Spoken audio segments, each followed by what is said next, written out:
All right, guys, welcome to Beyond the Mat. It is the day before Cinco de Mayo. I am here with my tag team partner, Kyle, and I'm about to give the hot tag to him to welcome us to the show. How you doing tonight, Kyle? Great, Matt. May the 4th be with you. Yep, 4th of May. Very exciting. Not that exciting of a build to Backlash we have coming up from the WWE. No. We had a little bit of story development this week on SmackDown and Raw, but really not much to speak of.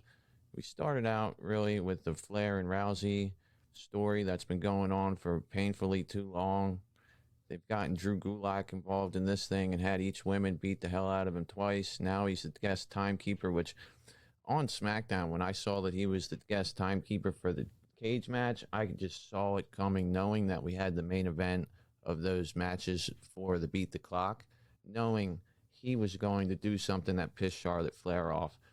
How do you see this feud playing out with the I Quit match at Backlash? How do you feel about it? What do you think about Drew Gulak's involvement and anything else you want to add to it? Well, I'm glad that Drew Gulak's involved because Charlotte had no dance partner during this whole feud as far as promos go. You know, she's got obviously Ronda in the ring. In the ring is fine, but when it comes to promos, she can't do anything. So really, I think Drew Gulak is just kind of replacing Ronda right now in these promos as far as giving us something to be entertained by. Like, Ronda is so freaking boring that I don't care what she says anymore, and she doesn't prove to be the baddest woman in the world either by putting Drew Gulak in an arm lock. So I don't believe her. I believe Drew Gulak at this point more than I believe her. So I like his involvement. It makes it funny, really. I know a lot of people are up in arms about this whole, woman beating up a guy and the guy can't retaliate at all, but it's in a fantasy world, so I don't care. Like, it's supposed to be showing that Charlotte is extremely strong. Well, maybe in this fantasy world, men aren't so fragile to where like their egos get hurt by a woman beating them up. Maybe that does happen on a regular basis. So I'm not freaking out about that. I think it's funny. It's entertaining to me. I love Charlotte. She's a great heel, great actress. She does her job well portraying her character. So I love it. But that being said, Ronda's probably going to win. I don't know why they would have Ronda lose because it needs to stick around for a little bit. And I feel like the only way that she's going to stick around is if you put a belt on her. You can't have her say, I quit. Ronda's a previous UFC champion, one of the greatest fighters in the world. I'm not saying men or women. I'm just saying one of the greatest fighters. So she's got that behind her. But as far as in the WWE goes, she needs that push, I think, as far as the championship belt goes, or championship title. So I think they're going to put the championship on her, and Charlotte might move on. A lot of people think Lacey Evans is her next feud. I can see that happening, especially with the way Lacey's talking about these other wrestlers have everything kind of given to them, and that's kind of defining Charlotte with being the daughter of one of the best wrestlers, if not the best wrestler of all time, in Ric Flair. So I am excited to see the feud be over with. I hope that Ronda can lose and Charlotte can go on and fight other people, but I doubt that's happening. I think Ronda's walking away with the championship here. What do you think? Well, I think that I'm with you on Ronda winning. I don't think there's any way that Ronda Rousey's okay with saying I quit in any situation unless it's to quit her job at WWE, because it doesn't seem like she's that interested in it. But I don't think anybody in the right mind would turn down the money, especially to work in a program with Charlotte Flair at the top of the card. All that being said, I agree with you. The Drew Gulak stuff is very entertaining. I think it's something that this feud needed because it was, deathly boring. It was putting us to sleep before WrestleMania. They decided to continue it at WrestleMania. The one thing I'll say, though, is that we all said that match at WrestleMania was lacking, and I think that they left something on the table there. I think they knew that they were going to be revisiting this and playing it out longer, and I can see them playing it out even longer. I can see Ronda Rousey winning this match here in some way, shape, or form. I honestly think there will be some sort of shenanigans that leads to it because with I quit matches, it's really hard to get out of it cleanly and actually have somebody say I quit, especially a heel like Charlotte that definitely, by the same token as Ronda, probably doesn't want to admit she quits anything. So I think that some kind of shenanigans involving Drew Gulak's going to actually lead to this one finishing. Maybe they're both locked up in a submission together and Gulak hears the wrong one say I quit or mishears something. I don't know. I think something. Yeah, or he doesn't announce it. Yeah. Something like that. Doesn't announce it right. And it's going to give Charlotte a reason to want a rematch. And that rematch is going to the cell. I can see this one definitely going there, even though that's probably not where we want to see this one go. We probably want to see it end. And like you said, Charlotte get a new opponent, build Lacey Evans up, have Ronda holding the title and her building up other heels. But we don't know how it's going to work out.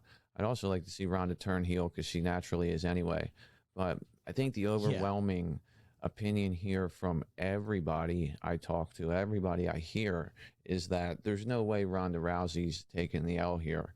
And whether or not it involves Gulak or not. Now, the other thing about Gulak's involvement here is it's made those boring-ass promos actually a little bit more palatable.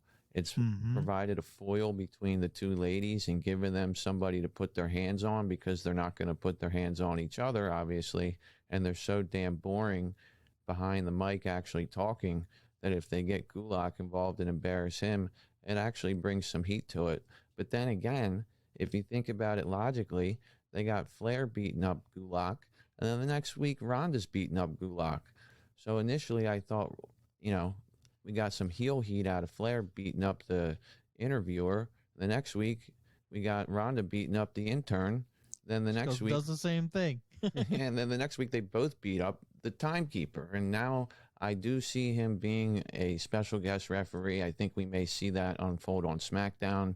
We haven't gotten there yet, so it's kind of hard to completely talk about this Backlash card, but we're going to do it as best we can. But I just think that with Ronda and Flair, that there's no way that they put forth their best match at WrestleMania. They'll have a better match here. They'll have weapons involved. I just don't see any way that Ronda's going to lose. I can't belabor that point enough. But I think it'll be interesting, and I think it'll surprise us more than we think it will. I think the promos being boring is one thing, but we do have one lady who considers herself the baddest woman on the planet, has a lot of pride, and then we have another one that believes she's the best wrestler in the planet, woman or man. So I think that they're going to try to put together something that's going to wow us. Hopefully it does. What do you think? Yeah, I agree. Definitely. And looking towards the future, too, Ronda wins this championship. I think that she could hold on to it until next year's WrestleMania, where she's going to put it up against, I think maybe her feud by Charlotte might be done by then, but there's also a chance that she could veer away from Charlotte for a little bit, and then we can revisit this again at WrestleMania 2023. I know it seems like a long ways away, but and maybe I'm giving WWE too much credit for long-term booking, but I don't think Ronda's going to be here too much longer after 2023. So I think it makes sense to give her a nice long championship run before hopefully we see her run out of the business. Ayo. To be honest with you, why the hell would she come back if she wasn't going to be a champion at some point? And right. I think that she will be. I would like to see next year's WrestleMania, her and Becky Lynch. I think that's been the heavily rumored match for that. Yeah. Regardless of a championship on either woman, that would be great. I want to see Becky as a champion again anyway, so I would like for Ronda to either be holding it or Becky to be going in with it, or them to be going into a triple threat match with somebody holding it and Becky end up going over. That being said, I'd like Becky to change out of this heel character she's in now. And we know that it's not WWE style to just go back to an older gimmick. They're more progressive that way, but to move into something that was similar to the man gimmick, but maybe on more souped up kind of steroids man gimmick would be nice, or some sort of combination of this big time gimmick with the man gimmick. Fans loved Becky Lynch for what she was, and the heel turn with Becky Lynch is hard to palate for everybody because of what she's been. She's been a lovable character for so long. People still get up and cheer for her music. It's just something that I think needs to be done in the long haul. She needs to return to her babyface persona, but we're a long way from there. Next WrestleMania, Ronda Rousey, Becky Lynch in some capacity would be great. For this WrestleMania Backlash, we have this I Quit match. We both agree Flair is going to go down here. Do you think it'll go to the cell? Quite possible. I'll say this. I'll give WWE credit.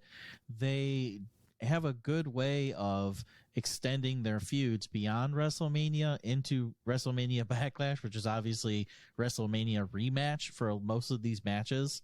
They're just extending them. And then they put Hell in the Cell as the next premium live event. And Hell in the Cell is a perfect rubber match or third match between your previous feuds that have already had two matches. And if that's the case, a lot of them one person wins the first match, the other person wins the second match, and then the third match is called the rubber match. And Hell in the Cell is a perfect place for that. And that's exactly what this is. First match was won by Charlotte. I think this match is going to be won by Ronda, and then they're going to meet at Hell in the Cell. And I don't know if it's going to be in a cell, to be honest, because are they going to put all matches in a cell? No. I wish they did, to be honest. Probably two. It would be great if they did. I mean, if your freaking name of the premium live event is Hell in a Cell, why not have all of your matches in the cell? I'm not going to go down that tangent, but that would just be something I'd like to see because I freaking love it. Yeah, right? Don't you love seeing matches in a cell? It's great. There's so much more for the wrestlers to do.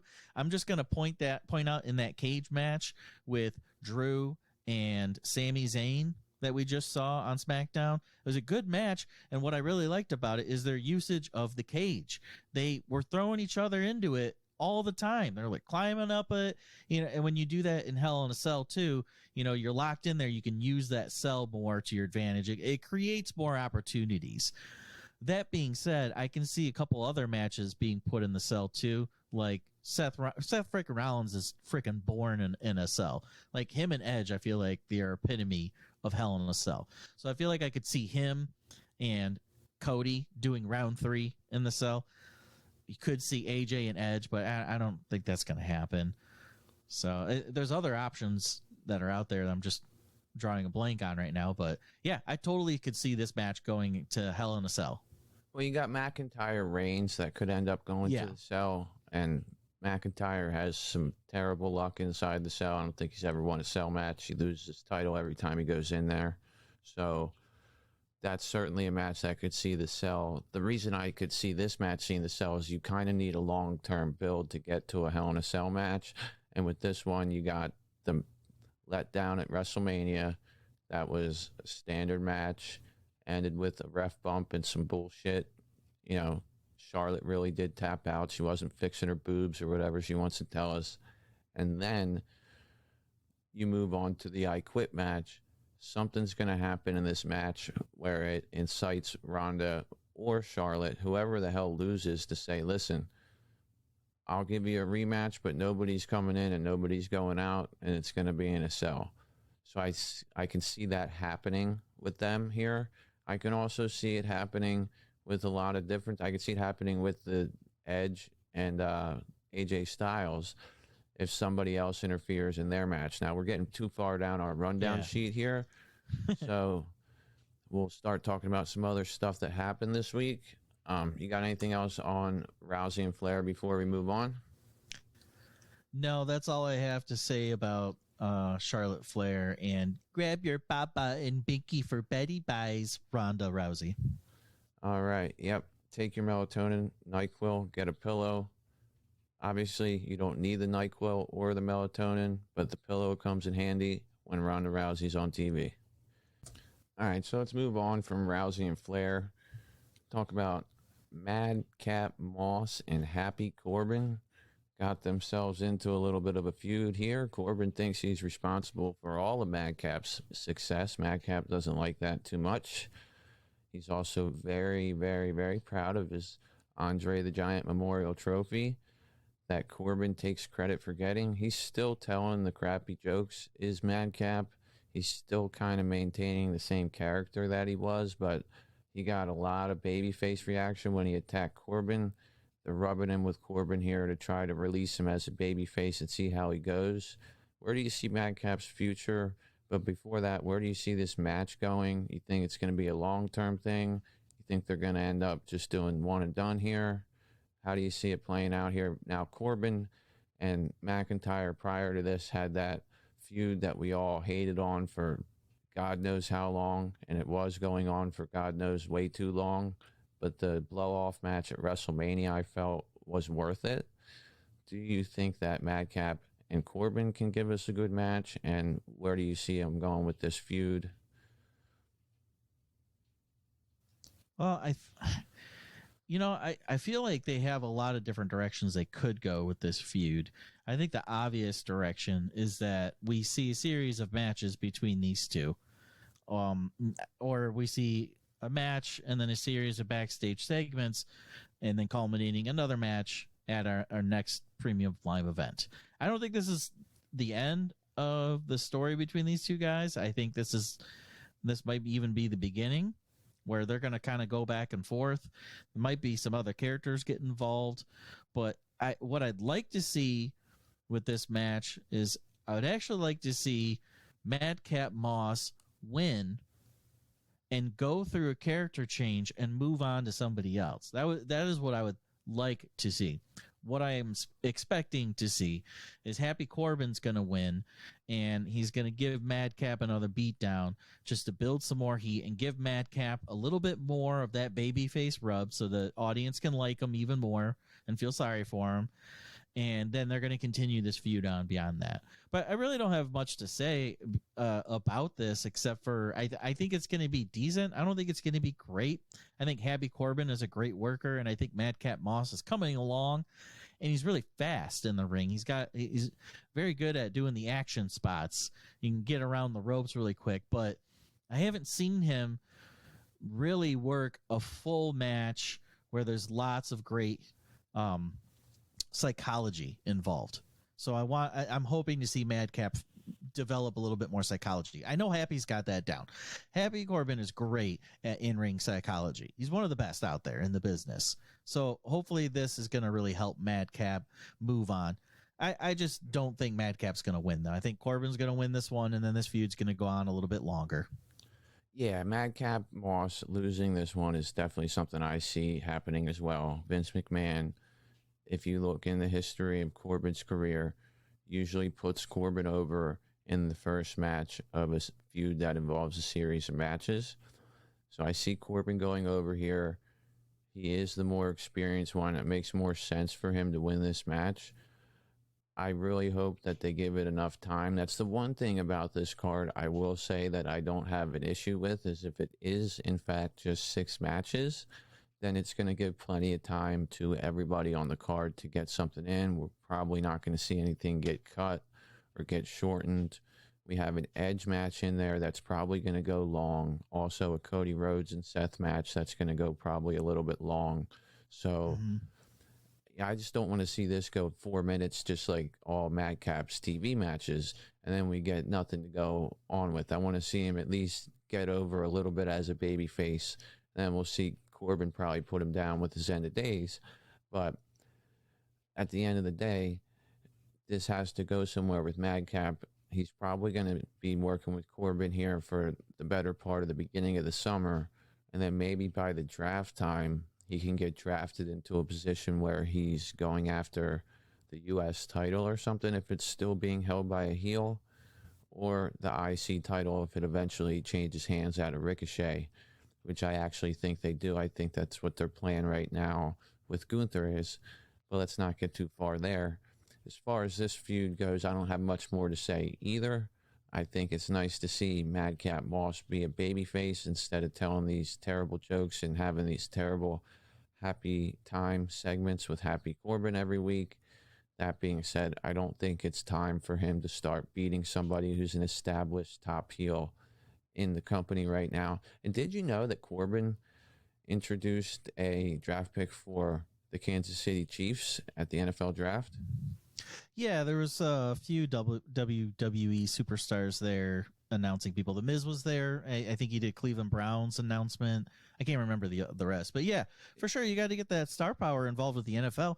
You know what? One of the biggest money makers in this country, in fact, in the world, is the frickin' NFL. So, I mean, WWE's smart on their part. It surprises me. Titus O'Neil was the other one, by the way, but it surprises me that AEW having Nick Khan, having Tony Khan as the owner, and having Shad Khan owning Jacksonville being basically the mecca for AEW, why they didn't have one of their guys introduce a Jacksonville Jaguars draft pick. I thought that would be great for them. Now, I know AEW's not as into attracting the casual fan, so to speak, as WWE is, but at the end of the day, the casual fans, the fan who's not currently watching your product, that you want to watch your product so you can make more money. So I think it would be a good move for AEW to do that, and I'm surprised they didn't do it with that at their disposal, but I digress. Well, just real quick, it's all about money, right? And there's probably a good chance, and of course this is completely a guess and based on nothing whatsoever, so please don't quote me, people, but there's probably a chance that WWE approached the NFL and said, okay, we want to have some of our superstars announce some stuff. NFL's like, cool. And then WWE says, but we don't want anybody else from any other wrestling promotions to be doing that. Here's a little bit extra money. And NFL says, cool. So, I mean, this is complete speculation, but I wouldn't put it past the WWE to say, hey, you know what? We're going to be the only wrestling superstars that you're going to have on your show. And NFL is probably fine with that because they probably made a lot of money off of it. I mean, I wouldn't put it past Nick Khan to negotiate something like that with the NFL either. And if he did, it's smart. At the end of the day, I'm not sure like what the rules are with the union and what the NFL can say different teams can do. I guess since it's a NFL program, they certainly can regulate who's involved in it. And if that's the case, then whatever. But yeah, we're speculating on some stuff. We have no idea what the hell we're talking about. So yeah, it's an interesting conversation for sure. But going back to the match between Madcap and Happy, my bold prediction is that we might see a character change or a name change from Happy Corbin. I'm thinking maybe the Happy goes away. I think there's a chance that we no longer see Happy Corbin or Happy Talk, that he might step it up to a different level to help counter the level of babyface that they're trying to make Madcap. You got to have a good bad guy or a good villain to have a good guy, right? Oh, yeah. So the worse the bad guy is, the better the good guy is. And he's been Happy Corbin forever, and Happy Corbin's Madcap is kind of tied into Happy's character, just a little bit, but he was Happy before that anyway. But I'm just saying, my bold prediction is that it might not be Happy Corbin. It might be like ecstatic, or like, I don't know, there might be some other adjective that he chooses to use as his first name. I don't know. Hopefully it's just like badass Corbin and he acts like a badass. I can totally see a character change for him, though. He's been acting like he can't stand being the jokester anymore, even though he's been playing it off as if I hate being the jokester because Moss, I think he hates being the jokester because he hates being the jokester. So maybe we'll see one. Who the hell knows? They both need a change, right? They both need it. Yeah, I mean, Riddick Moss, he's got the look that Vince likes. He's got the look of a star. Riddick Moss? Who's Riddick Moss? That's what Madcap's real fucking name is. I'm messing with you, dude. Yeah. There is no Riddick. It's like a Jedi mind trick that WWE is trying to do on their fans. Excuse me, their universe. There is no Riddick. There was never a Riddick. No, motherfucker. Riddick Moss was his name. Don't lose that shit. Sorry. Yeah, whatever they want to fucking call him, I don't care. He's got the fucking look. He looks good. He can make it. He just has to be presented in a way that people are going to invest in it. And right now, the way he is, they're not going to long-term invest in it. They're going to love the fact that he attacks Corbin with a sledgehammer or whatever, but eventually he needs to shed that shit so he can move on to other people. And so a wider variety of the fan base can get behind him if that's what they want him to do. If they want him to stay in this comedy shit forever, then it is what it is. But again, as far as the match goes, I think it'll be better than we expect. I think they'll get more time than they've gotten on TV, obviously. And I think that, you know, we'll see a little bit of Moss shine in the ring, which we haven't gotten a chance to see. But at the end of the day, Corbin's going to go over here. Bold prediction of yours was pretty good. I don't really have much things bold to say about this match other than if it goes over 10 minutes and it's a decent match, I'd be happy. If it's a 5-minute match, I'd say, why the hell they even put this on here? Yeah. But moving on from that, man, we did think that we were going to get a women's tag match for the championships. Sasha and Naomi, the title holders at the moment, against Baszler and Natalya. Now, did that match get moved to a SmackDown show coming up? Well, we do have one more SmackDown before Backlash, and they haven't announced this match yet.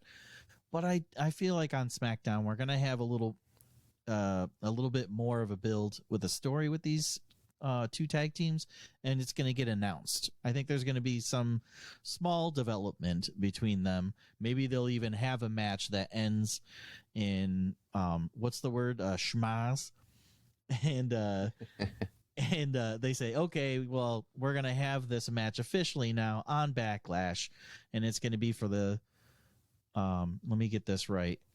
It's the women's tag team titles, right? The women's tag team titles. Did I say that right? I'm just making sure I'm saying it right. Is that the name of it, or is it just the tag team titles? No, they belong to women. Women's, or no? They belong to women. All right. I just making sure that I say the title name correctly. I know it's confusing to some people. Well, you damn sure better not say belt, dude. You say belt, I'm going to come up there and whip you with a belt. No, belts hold your pants up, bro. No, man. Anyways, yeah, I think SmackDown's going to have the announcement of this match on Backlash between the Boss and Glow, Sasha Banks and Naomi, versus Shayna Baszler and Natalya. I'm down for it. I really like, honestly, between Shayna and Natalya, I actually like Shayna more. I like watching her ring style. I just like the slow submission style. Yeah, you know, Butch does it a little bit, or Pete Dunne back in NXT. Joint manipulation. Exactly. I like that joint manipulation style. I'm okay with slowing down a match. There's plenty of fast times. There's plenty of spots and moments, but when you're talking about psychology, it's got to go up, and then it's got to go back down a little bit, and then it's going to ramp back up at the end. So I love the style of Shayna and Natalya mixed with the great teamwork between Sasha and Naomi. They're showing fantastic teamwork right now between the two of them. It's awesome. They have a lot of sequenced moves that they can do quick tags and work in the corner, work over their opponent in the corner. It's great. It's really fun watching them. I'm excited to see that match. I hope it happens. I really do. I think it's going to happen at Backlash. Maybe I'm just getting too excited about it now, but yeah. What do you think?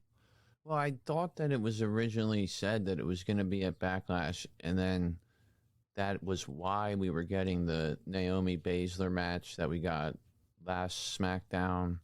And I believe we got another match, singles, maybe Sasha versus Baszler the week before. I don't even fucking remember at this point, but we were getting those single matches between these two teams after they were confronted.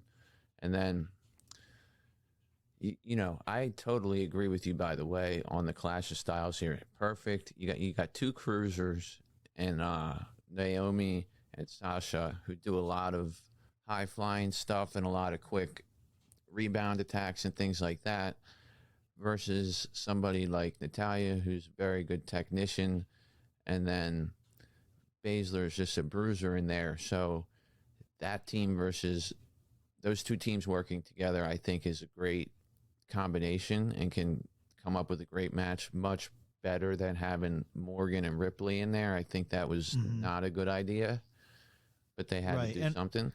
And right now, they only have the one women's match announced with Ronda Rousey and Charlotte Flair. You need more women than two on the show. So yeah, we don't know anything. This has got to happen. We don't know anything about Belair. We don't know if See, to me, with Belair versus DeVille, Asuka versus Lynch, and then Ripley versus Morgan, those are all three women that are feuding, right? And they were all in the main event on Raw. So is that their fucking consolation for not being on this pay-per-view, is to get the main event of the go-home Raw? Or are they going to get something? They all deserve it. They all deserve to be on Backlash. And I keep saying it, and I'm going to keep saying it because it's true until it's proven me wrong. But these women are outdoing the men on premium live events right now. They are showing them up. They are having better matches, and they're telling better stories. They better put these women on this show. You have three fantastic feuds. Just Becky and Asuka alone, who starting that feud, I got to see that match on a premium live event. Why wouldn't it be? You know what I'm saying? Those are two superstars. They deserve that kind of spotlight. I understand if Bianca just winning her title and just defending it is maybe not on this, maybe doesn't have a match on this. I can understand that. But that being said, we still have the whole storyline with Sonya and her job as an official or GM or, whatever they want to call her. That storyline's still going. So I don't know why that wouldn't be on here. And then, like you said, you've got the great storyline of Rhea and Liv, and they just put Liv over big time on Raw, right? They just, they had her win with a pin. That was crazy. And you kidding me? Liv? Her promo actually was somewhat strong compared to what she normally does. So, yeah, I was impressed by her this week. I'm always impressed by how she looks, but I was not impressed recently with her in-ring work, and she did very well this week. They highlighted her very well. That code breaker she hit outside on ringside, whoever the fuck gave her that idea, that was a gem, man. Yeah. And I think the women have proven that when they're in these situations, when they're in when they're in the spotlight, they can put on a hell of a show. And I'm not a huge fan of Liv. To me, it seems like I'm less of a fan of Liv Morgan than a lot of other people are, and that's fine. That's what's fun about wrestling, is we can all pick our favorites and have our favorites and explain why and have our reasons, right? But to me, Liv just never stepped up enough to the plate. In the last week, she has stepped up, and I have to give her credit for doing that. She's done a lot better job in my eyes. So she got way over on Monday Night Raw, which kind of makes me feel like she's not going to be at Backlash. I hate to say it, but like you said, that was her consolation prize maybe for not being on the show. I don't know. Yeah, well, the three different singles feuds there, the Lynch and Asuka one has the least amount of build. Asuka just came back, twirled around last week, and then they had the match this week. Bianca Belair hit her in the face with her fucking braid before the match. I don't know if you saw that. Yeah. But and then she gets in the ring this week and does the spinning backhands and misses, and Lynch gets afraid and tags out. It was very little ring work there for Asuka this week, so I don't see them moving into a match this quickly. They need a little bit more build. I still don't understand why Lynch isn't just challenging back for the title she lost like every other fucking champion has done for the last 25 years after WrestleMania.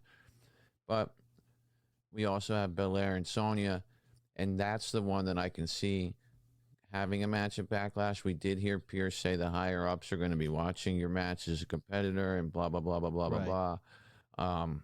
So they had to have watched the main event match at Raw, whoever the hell these higher ups are, and they had to have seen her try to put her feet on the ropes to pin somebody. And then maybe on SmackDown, Michael Cole lets us know that we have a match with Belair and Sonya Deville. Maybe there's a backstage segment that gets us there. I don't know. As far as Ripley and Morgan, the build's there. It's a natural match. They just had a turn in their tag team. That's more of a match I think that they could announce suddenly and throw it on the pre-show. And I'd be okay with that. Other than that, I really don't see that many other... I mean, we have the IC and US titles not announced as having matches. Theory's not really feuding with anybody unless you consider Mustafa Ali his feud, but mysteriously keeps getting attacked by Ciampa after every fucking match. And then you have the feud with, the absent feud that involves the IC title. Ricochet's got no opponent here. He's been mowing through some bigger guys. I think that they're heating up Gunther to eventually take him on and probably take his championship from him. And then we'll have Gunther as the Intercontinental Champion, which makes sense. They're presenting him from Germany and shit like that. But that being said, do you see it staying this way? No IC or US belt being defended on this pay-per-view? I do, actually. I mean, they, like you said, they have no actual feuds involving those titles, so I don't know why they would do that.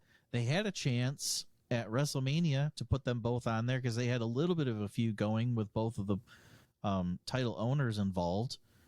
But at this point, it's like, why? I guess the one thing you could do, if I'm just trying to spitball and think of ideas, is you could have Ricochet on there defending his title because he's such a great showman and he's great. I don't know why he's not on every PLE. WWE's stupid for not having him on every PLE because he's such a good wrestler, such a showman. But anyways, they could have him defending his title and then have Gunther come in and squash him after the match, something like that. I don't know, just to start a feud with somebody. But then again, that doesn't seem like Gunther's character, especially with the way that they're talking about the way that they almost look at wrestling is like a sacred place, like the ring is a sacred place and the practice of wrestling is sacred. And I don't think doing those kind of acts is really in his character, but who knows what they could do. I would like to see it. I tell you one thing I don't want to see. I don't want to see any New Day and Fight Night involvement. I don't need to see any of that. If they can keep that off this show, I'd be happy. You can give me anything else besides that. You can give me the 24/7 segment, and I would take it over New Day versus Fight Night. I'm sick of it. I'm sick of New Day. I'm sick of the feud. Please don't give me any more. Butch, stay missing unless you're going to come back and fight somebody else. Well, speaking of the Fight Night group, I was just thinking off the top of my head, Ricochet being this confident fighting champion who wants to make open challenges, maybe Ridge Holland responds to that, and he takes on Ridge Holland, kicks his ass on the pay-per-view just to get the IC title on there. Don't see it actually happening. I could see it happening on a SmackDown, but, you know, this Ricochet title, I was excited to see him win the title, finally get another push here, listed as the number 2 babyface on SmackDown, whatever the hell that is supposed to mean to any of us. And he's being booked against guys that all suck, and it does do something for them to be in the match. I even said it was nice to see Shanky get some TV time, nice to see him get put over by Michael Cole and shit like that. You need that to happen, I get it. But at the end of the day, give me a fucking quality win here. Give me an opponent that get Sheamus to face him and let him go over Sheamus. There's no reason why Sheamus can't do the job there.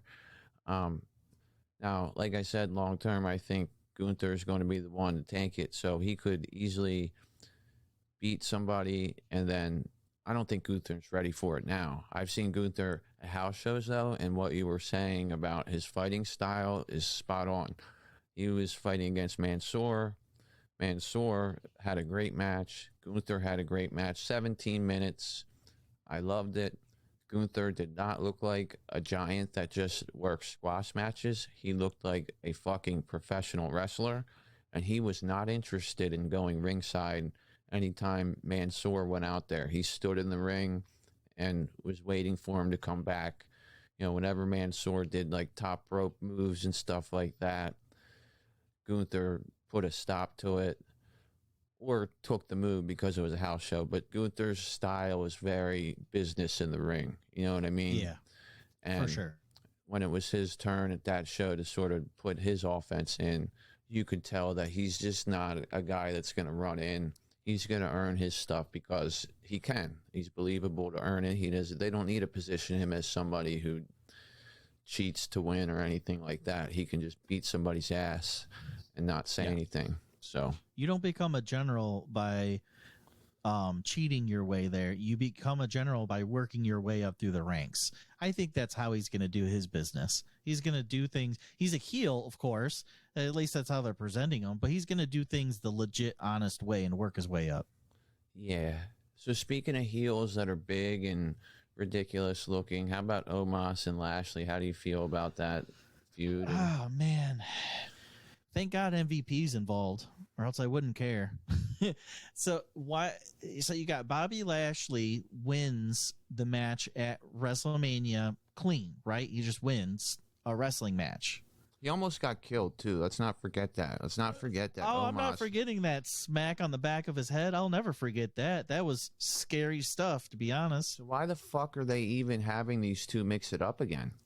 I don't know. He's about to mess up his medulla oblongata or something. I don't know, man. Let me ask you a quick question about this match. Their match at WrestleMania went about 6.5 minutes. Do you see this one going longer or shorter? It's going to go longer, but not too much longer. I'm thinking 9 minutes. That if I had to guess, it's going to be a 9-minute match. Interference? Yeah, I think that's my prediction for this match. Sorry, is that MVP is going to get involved. I don't know who's going to win, to be honest, because I think this might go to a third match. It might. Because what's the point of having Omos win at WrestleMania and then having... I'm sorry, I said that wrong. Bobby win at WrestleMania and then having Bobby win this arm wrestling match. What did that really mean? Like, I don't understand why we need to see a match between these guys again. He's already beat him in the ring. He's already beat him in an arm wrestling match. He's not stronger than him. So why should I care if they're having this match? It's kind of weird to me. So I feel like MVP has to be heavily involved with this to make it decent ending to the match. Because let's think about the end. Let's say Bobby Lashley wins. Everybody's going to be like, okay, well, you beat him at WrestleMania and you beat him in an arm wrestling match too. And you beat him in promos because nobody can understand what Omos says. So who cares if you win, right? And then let's say Omos wins. Then everybody's going to be like, but wait, how can he beat him when Bobby Lashley already beat him at WrestleMania and already beat him in an arm wrestling match? So I think the only way Omos can come out with a win in this is if MVP gets involved. Now, what I think my bold prediction for this match. I keep saying map. What's wrong with me? I'm thinking MVP. Anyways, my bold prediction is that MVP is going to get involved, but it's going to result in a match between MVP and Bobby Lashley, and MVP's coming back to the ring. I'm saying it all here, guys. I'm guessing it. Prediction, bold. MVP back in the ring. Well, I share your bold prediction because a couple months ago... I guess it's not that bold then. Yeah. Yeah, several months ago, MVP expressed interest in returning to the ring. He has been cleared for combat, according to him. And I think the reason to care that you were wondering about for this is if anybody gives a damn about MVP and Lashley being together, that's why you would care that they're split now, because really who the hell cares about what happens with Omos and Lashley? We dealt with this at WrestleMania. It's over. We saw the mystique of Omos go away by Lashley beating him in 6 minutes. And on top of that, MVP and Lashley, now I don't want to see MVP in the ring at all. That's not something I'm interested in. But MVP's added something to this feud that was not going to be there, and that's back and forth talking and heat for Omos from the crowd involving Lashley that Omos could never get. Like when this match just happened on Monday with Cedric Alexander and MVP sitting there talking shit the whole time. That's added something and made the feud actually worth fucking paying attention to. Now, is it going to result in a great match? No. I do think that MVP is going to get involved with this cane or something like that. And then we're going to see Lashley and MVP probably at the next Premium Live event. I don't know where they go with Omos, man. I mean, this guy, I've been giving him time. I always try to give people time. And this guy has done nothing different over the past year and a half than he did when he was starting.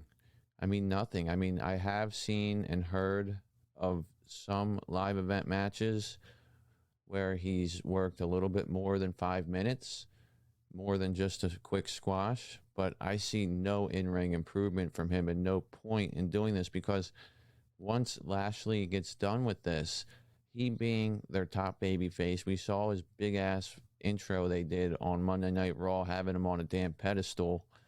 Oh, yeah. Boom, boom, boom, boom, boom, boom, boom. Here he comes.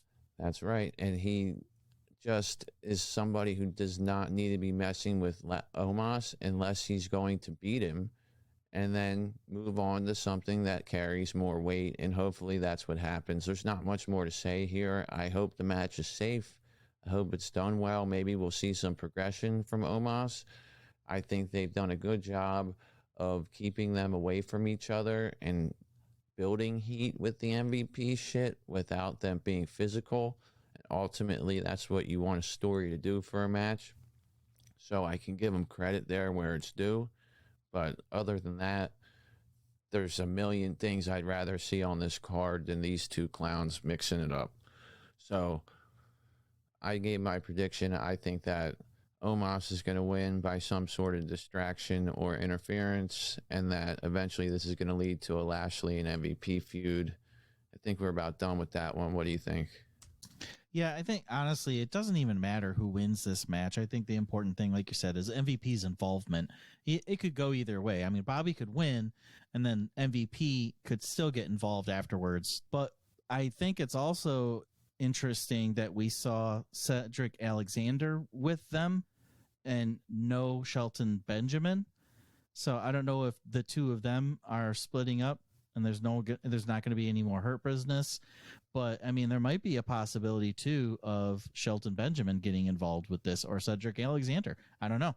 I thought it was really strange that we did not see Shelton at all. Like, he just wasn't there.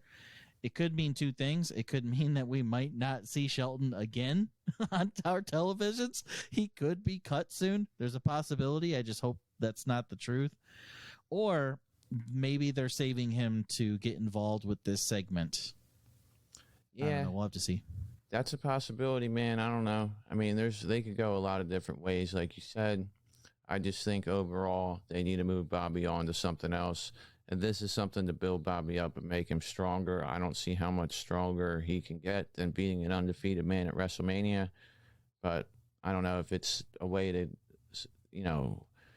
cement him as the baby face that they're trying to make him and have him beat Omos and take care of the odds of having MVP against him and the odds of the Hurt Business being against him. I can get that too, to heat him up. But at the same time, I'd rather them have better fish to feed him, to heat him up. And that's pretty much all I got to say about that one. I mean, I'm just, I'm over the Omos crap. But let's talk about a match that might be good. Cody and Seth Rollins. I think this is probably the second of three matchups between them. A lot of people are afraid that Seth Rollins isn't going to be able to recover from losing again. In my opinion, Seth Rollins is at a place where he can lose again and again, and the stature of what he's already done in his body of work during his career and the stature that he has just with his ability on promos and his character work puts him in a place where a loss does not hurt him. He can always have the heat that he has, almost like The Miz, but on steroids, much better. He's obviously a way better wrestler than The Miz. He's way more popular than The Miz. Everything's better with Seth Rollins than the freaking Miz. But my point being that both of them can maintain their heat with the crowd and still lose. Now, I think that Rollins needs to win this match against Cody Rhodes somehow to make it worth having a third match, because Rollins is the gatekeeper for Rhodes this time, and I don't see where they're going to put Rhodes after this. So I think you continue to work with Rollins as long as you can. You continue to build Cody up, but he can't just have an undefeated streak forever in the WWE, and I don't see any reason why Rollins has to lose this match. There's a lot of people who think Cody has to win, and it's bullshit that Rollins has to lose. who do you think has to win, and who do you think will win? I think Cody's got this one again. I think, like you said, they're setting up for a third match. But what I'm more interested in is what happens after they have their third match, after this feud is done. Like you said, where does Cody go? Now, this is my bold prediction that's going to happen. All right, strap in. Here we go. What's going to happen is Cody's going to beat Seth 3 times in a row. So this is the second time that he's going to beat him here. And then the next time they have a match, Cody's going to win again. And what's going to happen is the lights are going to go out, and all of a sudden Cody's going to be in the middle of the ring with Edge and Damian Priest around him, and they're going to have Judgment Day judge Cody. That's my bold prediction for what's going to happen after this. I'd love to see it here at Backlash. I think it's too soon. They're still working the AJ and the Finn Balor angle and all that stuff. But once that stuff's done, I would love to see Judgment Day go after Cody. I think he'd be the perfect babyface target for it. What do you think? I actually like that idea. I didn't really think of it at all because I kind of saw Judgment Day as picking on sort of top tier guys that weren't still top tier guys right now. But if they do that, that's not a bad idea. One of the things I thought that they were going to do eventually to, build Cody up and have him in a position where it's like, okay, he needs to have a title shot, is Lesnar coming back in the summer saying, wait a minute, you got to go through me if you want a title shot because Reigns just won it off of me. Everybody else had to go through Lesnar. Why not Cody? And then have Lesnar and Cody square off for a little bit. Lesnar come back as a heel, obviously. Or at the very least, have them both involved in the Money in the Bank match. And then maybe Cody wins that one and does some shit that makes him look strong, putting Lesnar down. But then again, it still protects Lesnar being in a 6-man ladder match. I don't know. But my point being, why not have Brock Lesnar come back as a heel and really put Cody over to the point where you can't deny that he deserves a title shot? Because at this point, like Seth Rollins says, you got to go through him, but to me, you got to go through other people too. And if we know Lesnar's going to come back, and that'd be the perfect thing for him to do, keep that championship and build up some more guys. And if you got to turn heel to do it, do it. So that's something that I see in the future. But yeah, I think that's a good prediction. And as far as what his next opponent, I think it'd be difficult for that to make Cody go down from Seth frickin' Rollins. As far as being in the top tier, you can't have him. I don't know if this is a good idea or not, but you can't have him going after the U.S. title or the IC title right away. I feel like he needs to go up against the other people that are in the top tier, like Seth frickin' Rollins or Kevin Owens, which he just had a match with, or like you said, Brock Lesnar, people that are in the top echelon at this point. He can't go down from here. Right, and he's working with one of the top guys in the damn business. He's the number one heel that they have other than Roman Reigns, obviously. So the only way to go from working with Rollins would be straight to a championship unless there's some sort of roadblock, and I think Lesnar's a perfect roadblock for that, but we'll see how it plays out. Now, again, they had probably had the best men's single match at WrestleMania, and I think that they'll probably have the best match overall at this pay-per-view as well. I would agree. I would think that Seth honestly is a better wrestler than Cody at this point in their career. Cody has everything that he brings to the table. Now, better by a small margin and better depending on what you prefer in your wrestlers, but I think he's a little bit better of a wrestler. And I just think that they have the ability, if given the time to plan it, which I'm sure that they planned something for WrestleMania. I know damn well Seth knew nothing going into that. They might not have had time to plan too much because you could tell the way the match was going that they were kind of walking themselves through some spots. But at the same time, given another month for this Backlash match, I could see it being an absolute banger. It's not going to be completely fast-paced, but it'll certainly be much more action-packed than the Edge and Styles match. So it's something I'm really looking forward to. I'm really looking forward to whether or not they have Cody Rhodes go over again. I think he probably should, but I don't think that at the end of the day, if he loses, that he can't regain traction by beating Seth again. Yeah, and if you're looking for a third match, I think the only way you get to a third match, usually the third match is a rubber match, which means each wrestler has to win one match before you get to the third one, right? But you can have a third match with Cody winning twice in a row. Because if you have Seth frickin' Rollins beat Cody, then what's his drive to feud with Cody anymore? He proven what he wanted to prove, and he can move on. I don't think Cody's the type of guy or character that'd be like, oh, I lost, I want a rematch. I don't think that's in his character. So the only way you can get a third match out of this, I feel like, is to have Cody win again, push Seth Rollins, continually having him lose and push him over the edge to where he just wants to keep fighting Cody until he finally gets his win. They can give me 5 matches. I don't even care. I love the way both of these people wrestle. Seth frickin' Rollins is a frickin' chameleon in the ring. And I'm not talking about his brightly colored suits that he wears. I'm talking about the way that he can mesh with any wrestler in any style. He put on the best match, arguably, at WrestleMania with, like you said, 0 prep with Cody. That's insane. Like, do people understand how much talent it takes to do that? It's insane. I know one person who doesn't appreciate that talent, but I'm not going to. Who's that? We talk about whoever him. it is. I don't care. I love Seth frickin' Rollins. He's my favorite in the WWE. I don't have a favorite wrestler that I like more than him. That's just my personal opinion, of course. I know he can get on people's under their skin when he's doing his laugh and he's doing his heel work. I don't even care. I love the fact that he gets under your skin. Like, if you tell me that he gets under the skin, it makes me like him more. That's how I feel about him, to be honest. Anyways, getting back to the match, it's going to be a great match. I'm excited. Yeah, he's great at what he does with his character work, with all the antagonistic heel stuff. I think what I meant to say is I know somebody who doesn't appreciate Cody Rhodes as much as I feel like he should be. Somebody that we talk about sometimes off the air. I'm not going to just blast him on the podcast, but hey, like I said, to each their own, man. You have your favorites, you have your least favorites.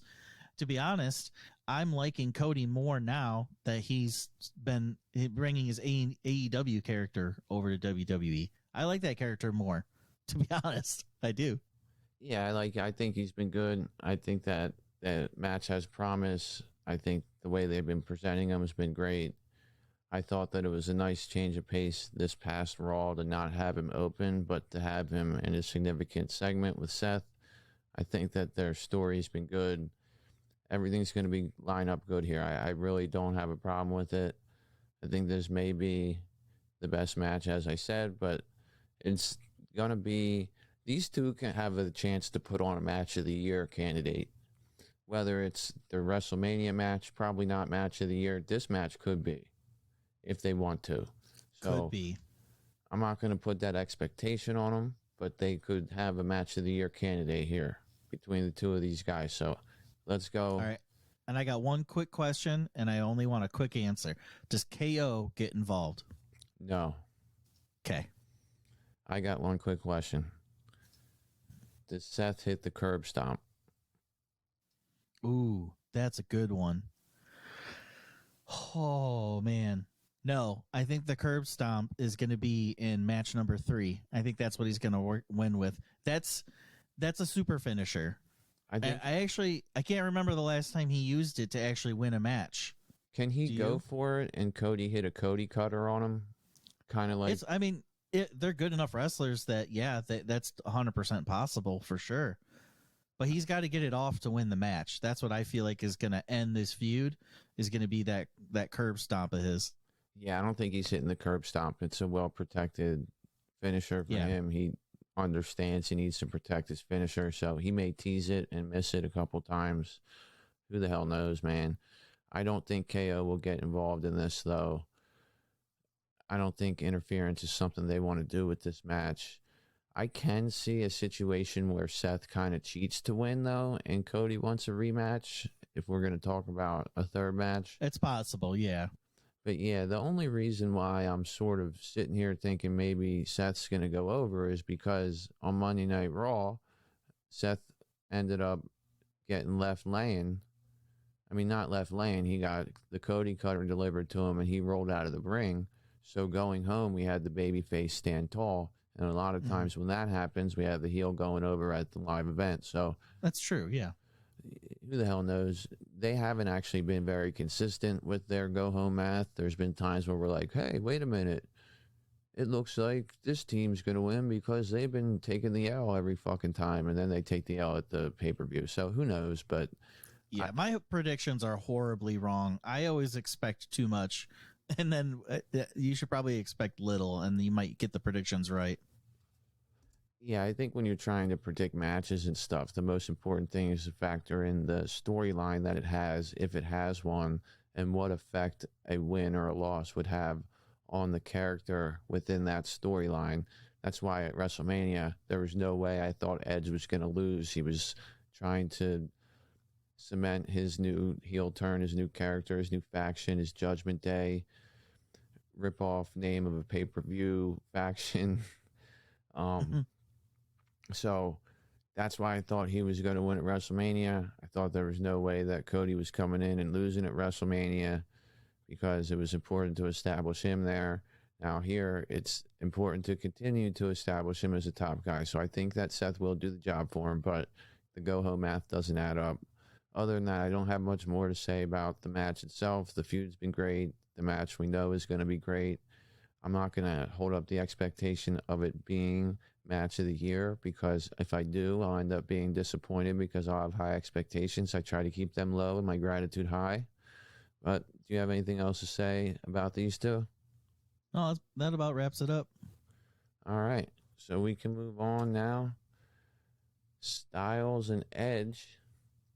In the match, we got Priest barred from ringside. Balor recently ran in and saved Styles from a beatdown from Edge, who actually did a really good job in that match, getting into the ring immediately as the 3 count happened after Priest got rolled up. Hate seeing roll-ups as the finish of a match, and I think Edge hated seeing it just as much because he got in that ring, started to beat down Styles, and then I really, really liked the run-in by Finn Balor because it was a little bit unexpected, and they did it kind of the way they used to do run-ins back in the day, where they would just hit the music real briefly. The guy hustles down to the ring, gets the job done. Not like McIntyre in the beginning segment where he's swinging his sword around for 5 minutes before he even gets to the damn ring. You'd think he'd want to make some haste to put an end to the chaos down there and stick up for RK Bro, but instead he's got to fling Angela all around. But yeah, and I don't know if you saw it in AEW, but when Jeff Hardy made his save of his brother, did you see that? Yeah, he did the hand signal. He danced his way down and everything. Yeah, his brother's getting beat up in the middle of the ring, and his music hits, and he comes out and starts dancing. Dude, get in there and save your freaking brother. Anyway, so it was hilarious. Yeah, so I really liked the urgency by Edge, and then I liked the urgency by Finn Balor there. And then I honestly see this possibly ending up in a situation where we have Balor teaming up with Styles for a while, tagging with Styles against Edge and Priest, and then turning on Styles to be a heel and join Edge's faction. That's my bold prediction overall for this feud. For the match itself, I'm sure it'll be okay, but I don't think it'll be great.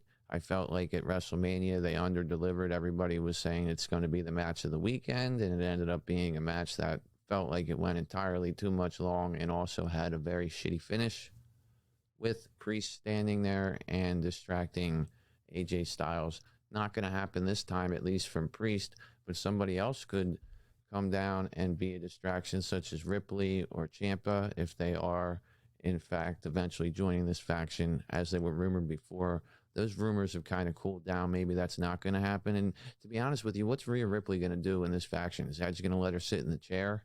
Like, what's the purpose of her being in the faction? Yeah, I don't think that's happening real soon. I think they're going to continue the storyline between Rhea and Liv for a little bit, have them feud for about a month, and then we can start talking about the possibility of her joining Edge's faction. But I don't think she's going to be the third member. I think it's going to be somebody else. I've got a lot of bold predictions for that, too. You want to share any? Sure. I think the easy prediction is Ciampa, because he's first of all, why is he jumping Ali? I don't understand. I guess it's just to make him a heel. It's just like WWE's presentation of a heel is, okay, we'll just have this guy come in after a babyface wins a match and have him beat down the babyface. Excuse me, not beat down, but just hit him really hard once. I guess that's how they introduce heel characters, but there's no direction in Ciampa attacking Ali. So I guess a lot of people think that Ciampa is going to be the one that comes in here and distracts AJ, right? I mean, that's what a lot of people think. But what if, and this is my bold prediction for this match, what if it's somebody completely out of left field that we don't expect? What if it's Shelton Benjamin? What if it's, going to be somebody crazy like Jinder Mahal? These people that have been kind of pushed to the wayside and have had their runs, but are not having their runs anymore. How about like T-Bar? AJ. Okay, not T-Bar. T-Bar hasn't had a run yet. Well, how about T-Bar ever been the WWE champion like Jinder has? No, he's been nothing. But No. I'm saying neither has Damian Priest. So maybe they bring in T-Bar. It's true. And take him away from the flounder. I feel like everybody's looking at this from an aesthetic point of view, where it's like who visually would fit the group. But I'm thinking more what character development could get the advantage from being part of Edge's group. Somebody like a Jinder Mahal, who's been crapped on recently and has had a couple opportunities, but has lost all of it and has kind of lost his way. And now he doesn't have Shanky anymore as his partner or whatever. Maybe it's Jinder. And what about that crazy idea of Shelton Benjamin? I mean, it could be Cedric Alexander too, but the Hurt Business is obviously breaking up. We got MVP said he doesn't care about the Hurt Business anymore, and we didn't see Shelton Benjamin. But Shelton Benjamin's also been somebody that has had great success in the past that's been floundering as well, right? Am I right about that? Absolutely. He hasn't won, not that I know of. He never won the WWE Championship title, right? But he's won other titles, and he's won Money in the Bank. Yeah, Jinder Mahal's SmackDown, so I don't know if they would take a SmackDown guy and put him in a Raw faction. Well, I have a hard time of thinking the difference between Raw and SmackDown right now, because they're just blurring the lines so much. Yeah, I don't blame you. I don't blame you on that one. But at the same time, I feel like, and I hear you, they got to get guys in there who need Edge's help. That's what it basically is. They need a character change, and they need the guidance, and they need Edge to cut good promos for him, which some of them are okay. Some of them are a little bit heavy-handed. I'm not going to get all into that stuff right now about my opinions on Edge's character. I'm not going to do it. I know a lot of people like it. Some people don't. Heat. Yeah, it's cheap heat. Just to say it quick, cheap heat. Right, and that's my sort of issue with it. He's supposed to be on a mountain of omnipotence. He's supposed to be this guy who's basically portraying somebody who's better than everybody else, but then he's still insulting the local people's teeth and the local sports franchise, and he just doesn't need to do that. Edge himself is one of my favorite wrestlers ever. And so it's really painful for me to say this shit about him. And it's painful for me to see it. It's painful for me to see crowds booing him, even when they're supposed to, when they're booing him just because they don't care about what he has to say, And I could see him getting visibly annoyed that he couldn't get his promo out on Monday night. And they actually sent Styles out there early. It wasn't supposed to be an interruption. But they were like, this ain't going over well. Styles, get the hell out there and get this shit going. Well, yeah, because it's cheap heat, Yeah, so anyway, with the match, I think that it's going to end up with Styles going over. They've been working this storyline with attacking his arm a lot and him not being able to hit the phenomenal forearm. So that's going to be the story here, whether he can hit the forearm or not on Edge. And I'm not sure what's going to happen other than that. I just can see it being a very slow-paced, plotting match, long. That's typical what Edge fights, is the long, plotting matches. I actually am not a huge fan of some of his later matches, but I am a huge fan of Edge as it is. Obviously, I'm a big, big fan of AJ Styles, and that's the other issue I have with this. It's like, okay, I like the look, I like the faction, do what you got to do. Why do you got to pick on my man AJ? Why do we have to bury Finn Balor in this? You know? So because AJ's game. You know, he's the one that ended Undertaker's career and, you know, had the last match with him. He's game to be this person that can fit any role that WWE wants him to. I love it. I appreciate AJ's go for it attitude. Yeah, he just gets in there with anything, you know? No, of course. I love the way that AJ works. He's a company guy. He'll do whatever the hell that they need him to do. He worked with Omos forever. I just wish that they were messing with somebody else. That's all. Because for the longest time, Balor's been buried. Now he got Styles getting the lights turned out on him. And I get it. He's good for the feud. He's strong. He's a good person to go up against. But at the end of the day, I just don't like him looking like an idiot all the time. But regardless, man, I think it'll be a decent match. Probably be a little bit long. Not as good as a lot of people probably think just looking at it on paper. How do you see it going? Do you think we'll see somebody else interfere other than Priest since he's barred? Do you see Balor getting involved? Well, I want to say first before I answer that, you were talking about, you know, Edge and AJ and why AJ's the one. I'll give you an easy answer. It's because the WWE does not have enough good baby faces.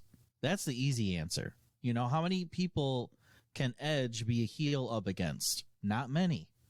And you have to be a pretty big level to be in a match with Edge or in a feud with Edge.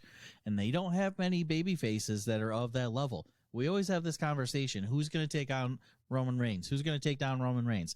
What baby face is good enough or a big enough level to take him down? And right now they don't have anybody. And it's the same thing with Edge. Who the hell else, babyface wise, can they have him face that's a good enough level? And that's why AJ's mixed up with them right now. But anyways, getting back to the Finn Balor thing, I do feel like Finn Balor's going to have some involvement. I think it's going to be a distraction with another distraction. So you're going to have AJ hit the phenomenal forearm on Edge. Edge is going to go down. And as AJ is either pinning Edge or going to pin Edge, there's going to be some kind of distraction, whether it's somebody distracting the ref or it's going to be somebody just distracting AJ again, which I think is lame. Like, I hate distraction wins, especially on a premium live event. But anyways, it's a dumb ending. But like, people are smarter than that. There's like the best wrestlers in the world, and they're like, oh, a pretty light, or ooh, something shiny, and then they lose. No, that's ridiculous. Anyways, I think somebody's gonna distract AJ.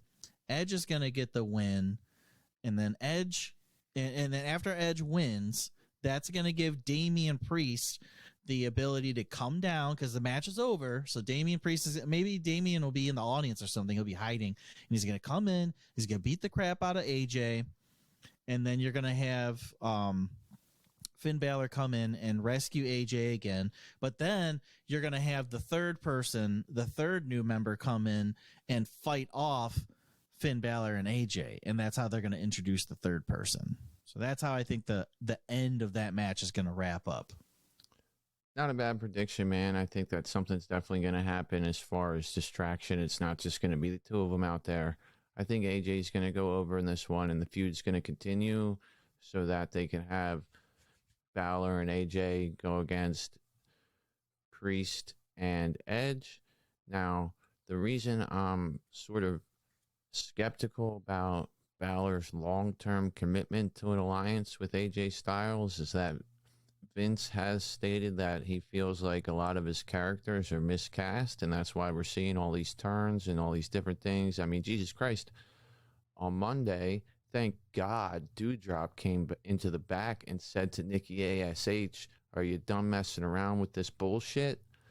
Because that was clearly her telling her, stop the stupid gimmick and get serious. And maybe Dewdrop is going to get serious too and drop the Dewdrop name, and they're going to come out as some badass chicks. Now, I already like Dewdrop, but I just think the name totally takes away from what she is. She's a hell of a worker, and when you hear the name, it just totally degrades her, in my opinion. But we weren't talking about Dewdrop and Nikki ASH. We were talking about Finn Balor. I can see him turning heel, being one of those people that Vince sees as miscast, especially with his history and the Demon character. So I could see this match ending with AJ winning, eventually going to tag feud, and then eventually having Balor turn on AJ. That's my bold prediction. But I honestly like yours better, because I would like to see Balor come in for the save. That would lead to some tag action. But the third person coming in to save Edge would end up being Priest's tag partner, because we know Edge ain't going to be tagging on Monday Night Raw. So, exactly, yeah. Yeah, so I that's why actually it can't think it makes be Rhea. sense. Yeah, and they're not ready for that unless Edge just wants her to sit on the throne for her. I mean, I don't understand what the hell she'd be doing in that group. So, yeah, and we go off on these tangents, and I'm glad you did for one reason, is you made me think when you mentioned Dewdrop, that she would be awesome in Edge's group. I don't think that'll ever happen, but man, wouldn't that be sweet? Dewdrop puts that leather vest on and she changes her name and she joins Edge. That would be fantastic. I'd like it even more than Rhea. Rhea doesn't need it. She's already got an edgy enough character, if you want to call it that. Dewdrop could really use that rub. listen, Rhea Ripley does not need it at all, man. She's got a badass look. She's got a badass fucking in-ring acumen. She does everything well. She just been hung up in some tag teams. Just book her in some fucking good feuds and she'll be fine. She's not like Damian Priest where she totally lost her way with the Jekyll and Hyde gimmick he had. I can understand him going with Edge. And the other reason why I think that Balor will end up with Edge and Priest is because Balor and Priest are very good friends. That's one of the reasons why that they were working together a lot, just in house shows and things like that. They've traveled together a lot, and they're just real tight. So I can see them aligning the two of them. But who the fuck knows? That's not like WWE creative totally takes into account friendships. That's too much of a shoot for Vince McMahon. He will. In fact, I can see Vince like finding out that they're friends and being like, all right, well, they're never going to be on a team together. Right. But at the same time, man, like certain things do work out that way. Certain things don't, you know? So who the fuck knows? At the end of the day, I just hope we don't end this match with lights going out or a stupid distraction where there's just a person and then you look at them and then the babyface loses. If that doesn't happen, I'll be happy. And just give me a good match, man. Don't get too self-indulgent here. I know it's going to be a lot of ring psychology going on here. A lot like the Rhodes and Rollins match.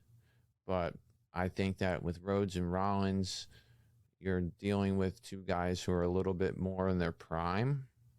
And I think with Styles and Edge, you're dealing with one who's a little past his prime and another who's probably seen his best matches behind him, although he still can put on a great match in AJ. So I just don't see this match being that exciting, but I think that the implications of it are interesting, and I'd love to see where it goes. Do you have anything else on this feud? No, that's about it. All right, so other than that, man, the only thing on the fucking Backlash card that we haven't gone over yet is a 6-man tag match between McIntyre, Orton, and Riddle versus Roman Reigns, Jimmy and Jey Uso. This originally was presented to us as a tag title winner-take-all unification match, which was summoned by Roman Reigns. He sent the Usos to Monday Night Raw to challenge RK Bro. Then we see Roman Reigns crash the contract signing for the match, rip up the contract and throw it down Riddle's throat. I don't understand how that lines up at all. We got that stripped from us, and then later on found out that Heyman backstage wanted to tell Pierce that they should have a 6-man tag match between RK Bro, McIntyre, and Reigns and the Usos. Reason being, McIntyre came out during the contract signing, crashed by Roman Reigns, and decided to crash it himself. Threw some blows at Roman Reigns, worked him into the corner, hit him with a nice overhead release belly-to-belly suplex, tossing him all the way across the ring. Coming off like a true badass here. I actually really liked the way they presented him in this segment. A little bit ruined by the fact that the people in attendance, being a tape show, put it on Twitter, so I already knew it was going to happen. But even with it being preempted like that, I still really liked the way McIntyre came off there, and that was probably the best moment of the week for me. That being said, the worst moment of the week is the fact that they punt the whole thing to Monday and say we're going to find out what's going to happen with this match. And then the Usos get stereo RKO. Drew comes out. They have some melee going on in the ring. Come back from commercial. It's over. We don't see any of them for the rest of the night. And now we have to wait till Friday to find out if this match actually means anything, because if it doesn't, we just have a 6-man tag match, no titles on the line. Do you think it's going to remain that way with no titles on the line? If it doesn't remain that way, what do you think the stakes will be? And do you think it even needs stakes? Now, before you answer, I'll tell you this. My prediction is that somehow on SmackDown, they're going to say, well, if Drew wins this match, if his team wins, then he will be able to have a title shot with Roman Reigns. If Roman Reigns' team wins and the heels go over, then Drew McIntyre cannot have any title shot at any time. Other than that, I don't see them putting any of the titles on the line, and that's really the only thing they can do to add weight to this match, because other than that, it just feels like a house show main event. But regardless, how do you feel about the match and the stipulations that possibly could come? Well, this is quite a swerve by WWE. I don't know why they would build this unification tag team matchup for 3 weeks and then change it and take it away from us. We all wanted it too. I think pretty much all the fans were excited to see this match, not just because of the teams involved, because they're both great teams, but to see the whole unification thing happen with tag teams as well, and see if maybe there's a team that'll hold all of the tag team titles. We're all pretty excited for that. So I'm really pissed off, actually, that they changed this on us. And I think it's part of the proof that after WrestleMania, WWE did not know what to do with Roman. I really feel like that, plus the Shinsuke promo where he got taken out by the Usos, and that was it. It was like 5-minute promo where Shinsuke's taken out, and then they didn't continue that. That's another example.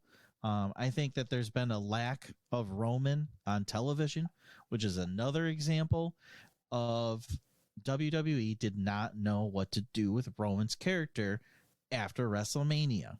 It's sad. How can you put both of the titles on this guy and then not have a plan after that?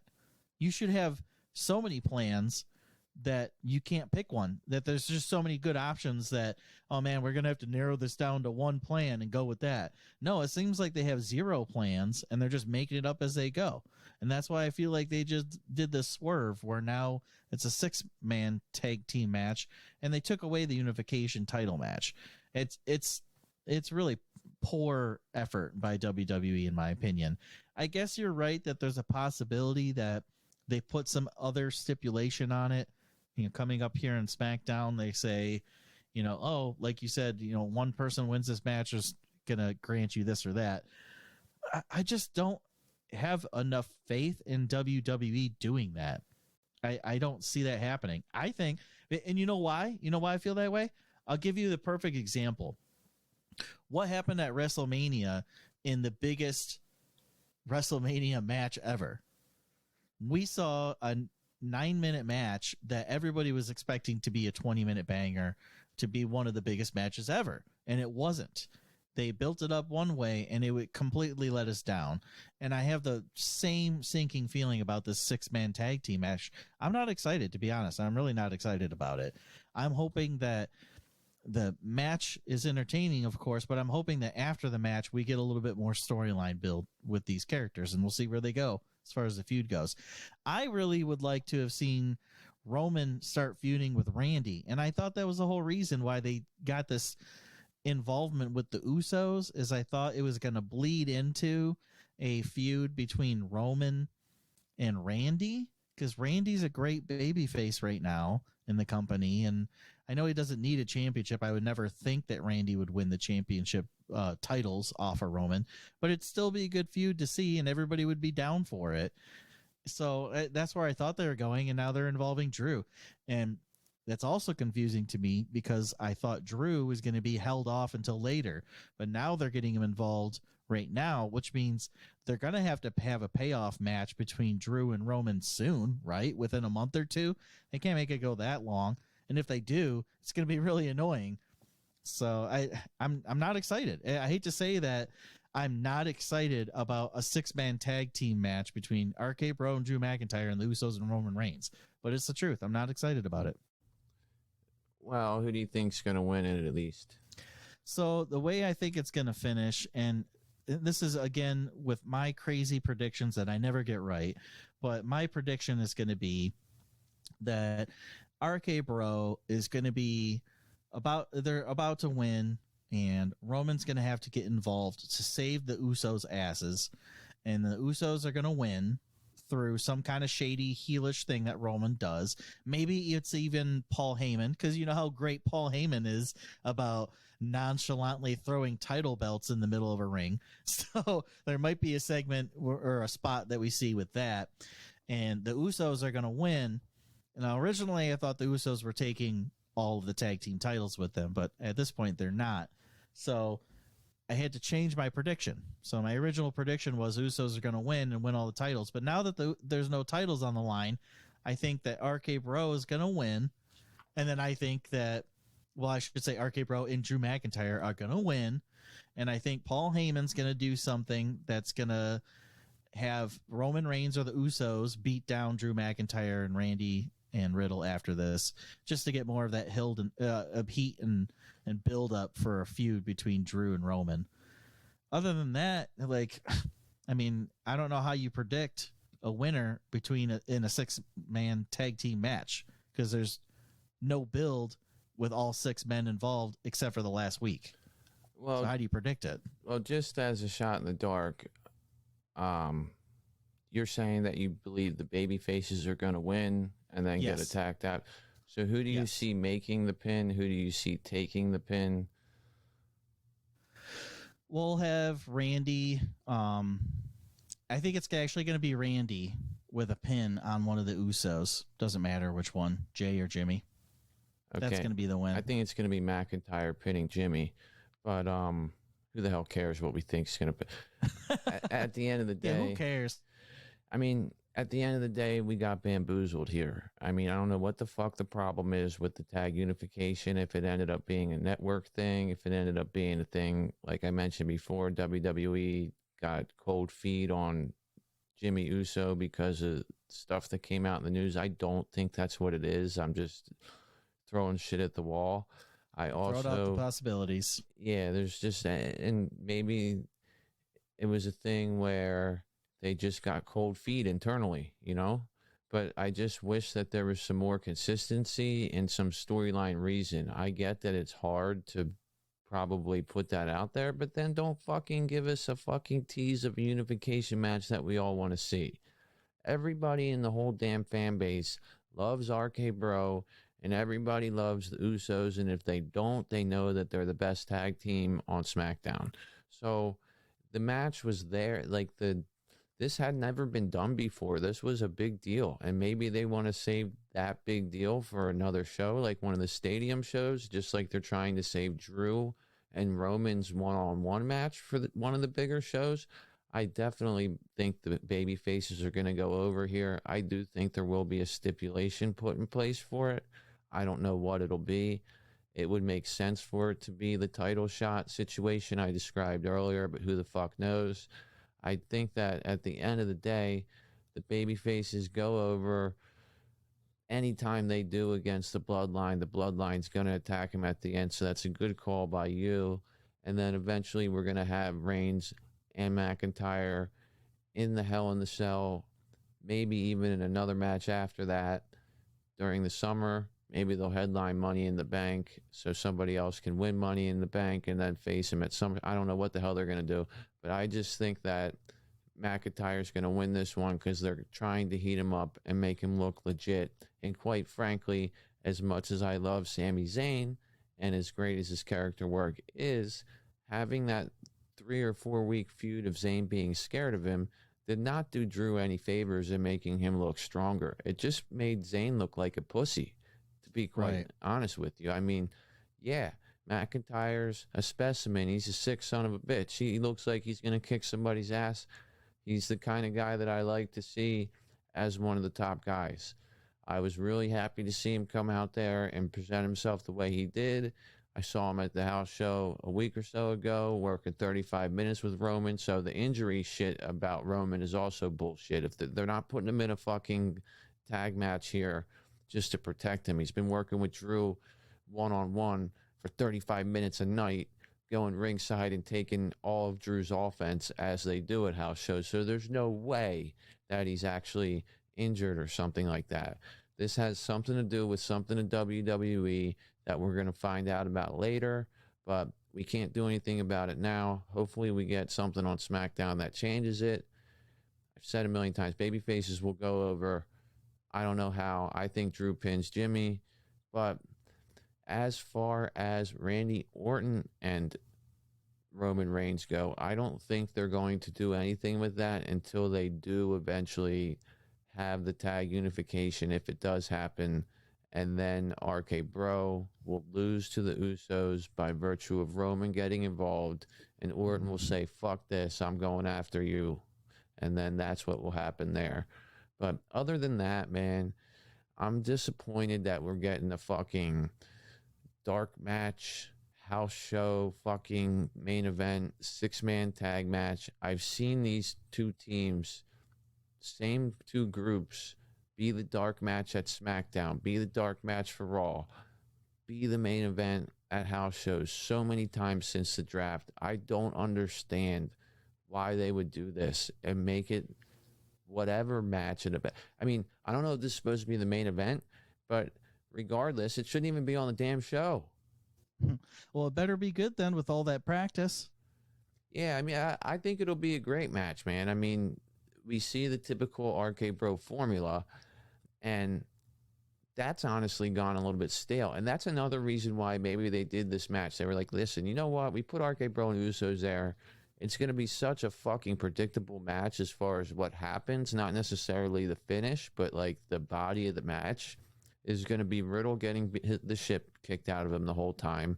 The Usos isolating him in the corner, doing their shit, talking shit. And then Orton comes in, hits a bunch of snap body slams on everybody, draping DDT, RKO, something happens. You know what I mean? Their matches are the same all the time, and the Uso matches are typically the same all the time. Even though the Usos are a little bit more creative of what they can do because they both can work more, and Randy sort of lets Riddle do all the working, or all the selling, I should say. Yeah. I just think maybe they were like, you know what? If we do this now, it's going to be great as a result, but the match itself is going to seem very underwhelming. So maybe, and usually when you have that 6-man tag team, it's to help build one or two talents. None of these people need this. You know, like, you're not getting Drew over more by having him stand next to Randy. You know, like, let me ask you this: who's going to get the hotter hot tag between Drew and Randy? Randy obviously has the hottest hot tag in professional wrestling right now. Agreed? Yeah. Hottest hot tag going, right? It depends on they're trying to.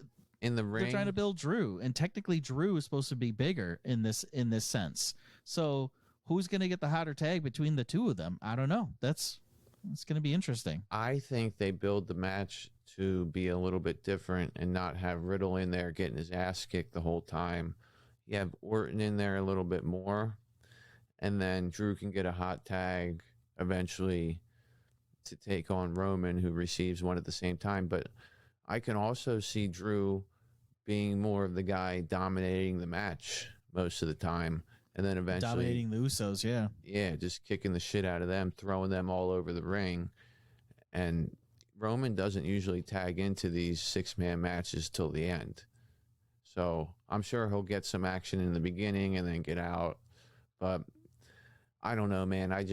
Without stakes, I don't care what they could put anybody out there. We have 6 of the top stars in WWE right now in a match. It should feel bigger than this, and it doesn't. Right. And you know what? They could add stakes, like you're saying. And if anybody from WWE Creative is listening, you guys need to hire me, because I've got a million ideas. That's way better than what you guys are doing for us. Sorry to be insulting, but hey, I've got great ideas.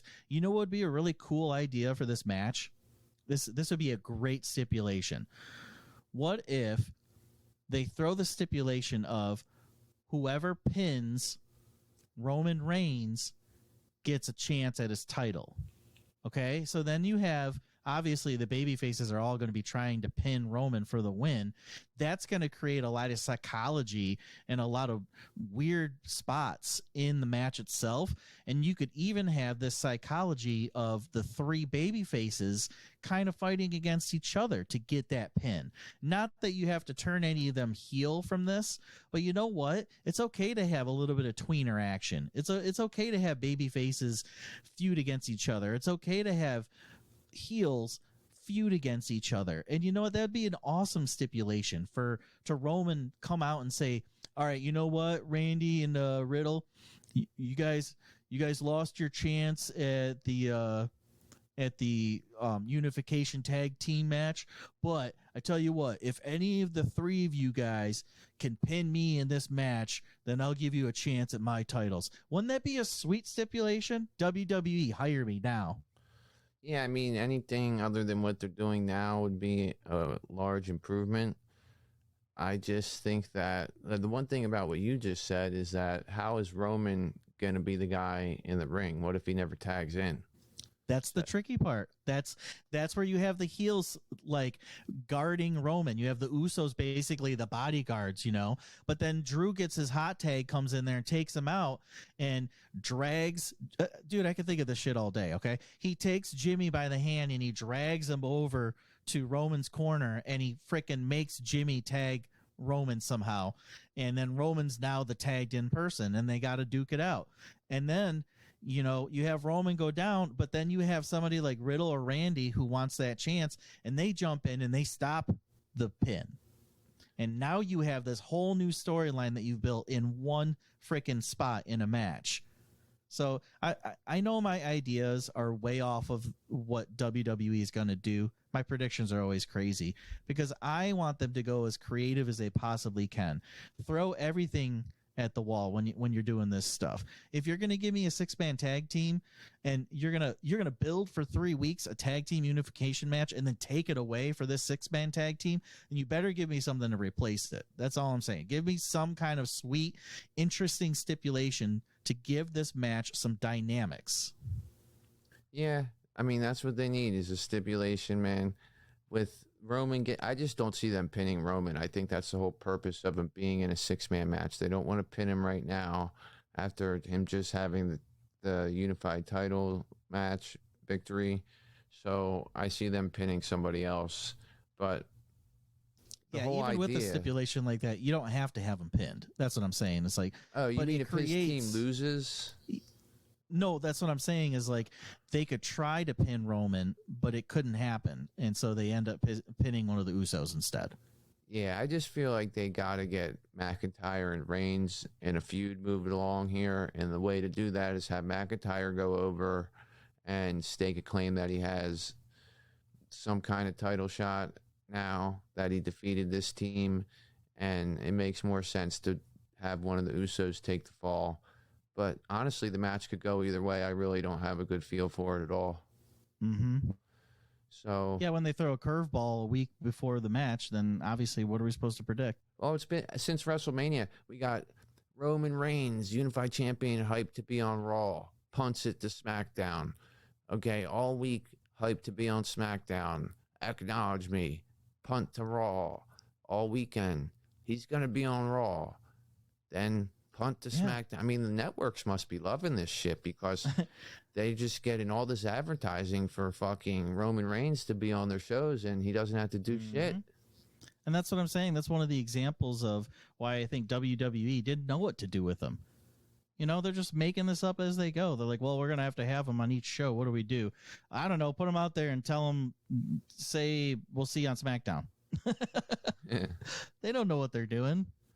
Yeah, there's just so much stuff going on. One of the things with WWE, man, like WrestleMania, we get a nice steak dinner, right? And then, but leading into that, we had to eat some microwavable dinners and whatever the fuck else just to get that. And right now we're in the microwave dinner mode. And then eventually... Dude, right now we're eating Salisbury steak with cold gravy. Right. And so with WWE, it's like the highs are highs and the lows are just sometimes really frustrating. And then with AEW, I don't think the highs ever get that high because they're never going to do quite the kind of things that we've seen at WrestleMania, and they don't have the history yet to just do nostalgic things. But they never go so low. You're kind of always getting a meal that's pretty good with AEW, where WWE, you can get some dog food shoved down your throat, but eventually get the high-end 5-star dinner. So. Yeah, and you don't have to worry about the start-stop in AEW as much as WWE. You know, they're more contiguous with their storylines, and WWE, you just see one person do one thing one week, and then the next week it's a complete 180, or you might not even see that person at all. Right, and yeah, but it's two different approaches, whatever. Don't want to get too far down that rabbit hole. But other than that, that's all the matches we have listed on Backlash.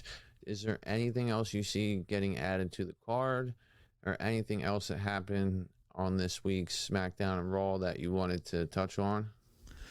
No, I hope that we get to see Ezekiel and KO in some form. I really like their back and forth, their banter. KO's my second favorite, obviously, because I like Seth freaking Rollins. Why wouldn't I like KO? But I think KO is not going to be there simply because he got his whole moment with Steve Austin at WrestleMania. So I don't think KO is going to be there. But it'd be cool to see Ezekiel show up for some reason. I don't know if he gets just a promo. That's possible. You know, he just gets a backstage promo or something. He needs it. Like, I feel like they're feeding us crumbs with him right now, and I still don't even know what I'm eating. You know, I don't know exactly what his character is or what he's doing. He looks ridiculous in his arm tassels. So I just hope that we get to hear... I do want to hear Zeke speak. I don't care what everybody's laughing about when it comes to that saying. I want to hear Zeke speak. Zeke, what do you have to say? Let me hear it, bro. Plus, you know, it'd be great to see Becky and Asuka. It'd be great to see Bianca and Sonya. It'd be great to see Rhea and Liv. The women need to be added to this card. There's only one women's match right now, so I'm expecting a lot more of them to be added. But there's a lot of characters, too, that they started that we're not going to see. We're not going to see Veer. We're not going to see Gunther. We're not going to see Raquel Rodriguez. They're doing their smash matches right now, their squashes. So we probably won't see them. And I hope to God I don't see New Day versus Fight Night. Yeah, we don't need to see New Day do anything. They have a tables match on SmackDown. Hopefully they get put through those tables. And the New Day and Fight Night thing, don't even get me started, man. This shit started well before WrestleMania. Yeah, I'm sorry I even brought them up. We had to deal with them at WrestleMania. They fought to have time on WrestleMania that, quite frankly, they didn't fucking need. And they bled into the second day of WrestleMania, took some time away from everybody else. You could tell that some of the matches were rushed, and fuck them. As far as other matches on this show, particularly ladies matches, I definitely see Belair getting a match possibly with Sonya, as we were talking earlier. The higher ups got to evaluate Sonya's fucking performance and decide what the. So I think we're going to hear about that on SmackDown. I don't know about Liv and Rhea. That's certainly something that's ready made for a match, so it could be a pre-show type of thing. We have no IC or US title on it. Don't see US coming on it because that was Raw and that's over. IC, possible Ricochet can make an open challenge, but that doesn't seem like a priority for them at this time. What else we got? KO versus Ezekiel. I see the same with the men and the late. Remember, I said the ladies' match may have been their consolation for not being on the pay-per-view. Same thing with those 6 men. You had Alpha Academy, the Prophets, Zeke, and KO, all not on this pay-per-view, all on the 6-man tag on Monday. I think that was their way of getting something in this week and not being on this card. After all, it is an arena show. Like it's a premium live event, so we consider it important. And historically, Backlash has been a big deal. They've always run back matches from WrestleMania and had some really good matches, but recently it's been a lot different. Other than that, I can't see that much more getting added to it other than a Belair match and some other women's match that's ready to go. And I don't even know what the hell that would be. It's possible that you have the women's tag team match with Boss and Glow versus Shayna and Natalya. I think it would be. We'd all like that. I don't know if they're ready for it, but I feel like that match might be added. Chris told me that was scheduled for not this SmackDown, but the next. He texted me. Okay, so that's not going to be on Backlash. Maybe he's wrong, though. We'll see. We'll find out. Who the fuck knows, right? Yeah, who the hell knows, man? But 6 matches, I guess that's a pay-per-view. I'd rather see 8, but I don't want it to go long. I don't want rushed matches. We have to have a quality Cody and Seth match. Cody and Seth match. We have to have a quality Edge and AJ match. The I Quit match is going to take some time. The 6-man tag is going to take some time.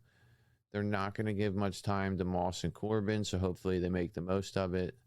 And Omos and Lashley, by virtue of who's in it, it can't be very long. So they have time to add something or two else to this. So we'll see what happens, man. But other than that, I really don't have anything else to say. I just want to really see if something happens on SmackDown. I've been getting my hopes up week after week after week with nothing fucking happening. I mean, last week with Drew McIntyre doing what he did, that was something. But then it all got fucking flushed down the toilet when Paul Heyman said, let's make it a 6-man tag match with no goddamn implications whatsoever. So I see where they're going. I don't like them using this pay-per-view and using us as fucking idiots that watch something and think one thing and then have to totally shift gears into another. I wish they appreciated us a little bit more, but that's all I got, man. Yeah, we've gotten one good Raw since WrestleMania and a bunch of mediocre to bad Raw and SmackDowns. So it's not like there's a huge build to this show. We got a lot of rematches going on. So, it's not, in my opinion, it's not my favorite premium live event or pay-per-view or whatever the fuck you want to call it. It's not my favorite out of all of them. It's probably down towards the bottom of the list, simply just because it's usually just WrestleMania hangover, So I don't have high expectations, but there's a couple matches I'm going to look forward to, obviously, with Seth frickin' Rollins and Cody. And with the 6-man tag team, there's probably going to be some fun spots in there. I don't think it'll be great psychology, but it'll have some fun spots. And then the I Quit match, I'm excited to see if there's going to be any shenanigans with that. But that's basically all we've got to expect from Backlash. Yeah, I mean, I think we said it all. I don't see anything really too spectacular coming about between now and Backlash, other than the fact that we may see an extra ladies match and may see a stipulation on the 6-man tag. So I'm good with this one, man. Said all I needed to say. I'm looking forward to some things, but just ready for others to be over so we can move on and get to our steak dinners and be done with this dog food. That's right. I'm going to go watch Ronda Rousey do a promo, and I'm going to go to bed. All right, man. That'll do the job for you. It certainly will. All right, guys, thanks for joining us. Remember to follow us on any podcast platform that you use, Beyond the Mat Podcast, and we're also on Twitter at Beyond Mat WWE. Tune in and turn it up. Thanks for joining us tonight. We really appreciate it. Kyle, you want to take us out? Good night, everybody. If you want to hit me up on Twitter, you can tweet me at Kobe_Kyle. That's Kobe, like Kobe Bryant. Kobe_Kyle. Holla at your boy. All right. Take it easy, guys.